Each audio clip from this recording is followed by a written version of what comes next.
กองประชุมสมัยสามัญของรัฐบาลเพื่อรับฟังและประกอบความคิดเห็นต่อกับการรายงานสภาพจีบพ่นเด่นประจำเดือนพฤษภาและทิศทางแผนเวียกจุดสุมประจำเดือนมิถุนา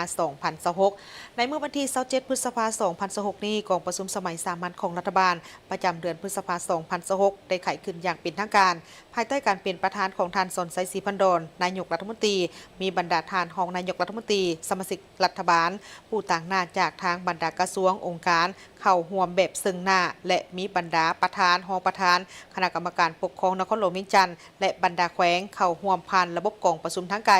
กองประชุมครั้งนี้ก็ได้พร้อมกันคุ้นคั่วปรึกษาหารือประกอบคำคิดเห็นและพิจารณาต่อบรรดาหัวข้อที่สำคัญเป็นต้นกอแมนรายงานสภาพพ้นเด่นและเวียกงานจุดสุมหีบด่วนจำนวนหนึ่งคือการปฏิบัติเวียกจุดสุมพ้นเด่นประจำเดือนพฤษภาและทิศทางแผนการประจำเดือนมิถุนายน2026ของรัฐบาลและทิศผันขยายผลของกองประชุมครบคณะครั้งที่3ของคณะบริหารงานศูนย์กลางภาคสมัยที่12สภาพพ้นเด่นภาคพื้นและสากลเวียกงานป้องกันชาติป้องกันความสงบการเก็บกู้อาวุธและวัตถุระเบิดในระยะที่ผ่านมาแผนการปรับปรุงระบบการศึกษาสายสามัญจาก5+4+3มาเป็น6+3+3และการสอบเส็งนักเรียนเก่งทั่วประเทศการกะเกี่ยมความพร้อมเพื่อเป็นเจ้าภาพในการจัดกองประชุมรัฐมนตรีวิทยาศาสตร์เทคโนโลยีและนวัตกรรมอาเซียนครั้งที่22กองประชุมเจ้าหน้าที่อาวุโสครั้งที่89และกองประชุมอื่นๆที่เกี่ยวข้องในระหว่างวันที่22ถึงวันที่26มิถุนายน2026นี้และสภาพป่าตายอยู่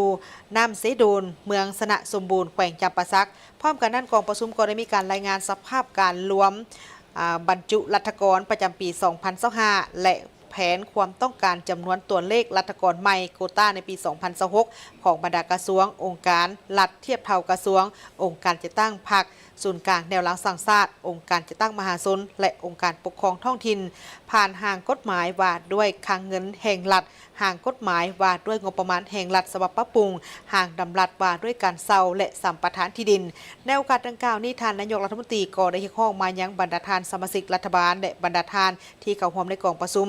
พร้อมกันเอาใจใส่ค้นคว้าและประกอบความเห็นอย่างลึกซึ้งแทนกับสภาพความเป็นจริงของแต่ละปัญหากระทัดหัดมีจุดสุมมีทางออกที่จะแจ้งและเหตุให้ผลของกองประชุมครั้งนี้ได้รับการจะตั้งปฏิบัติอย่างเป็นรูปธรรมและมีประสิทธิผลสูง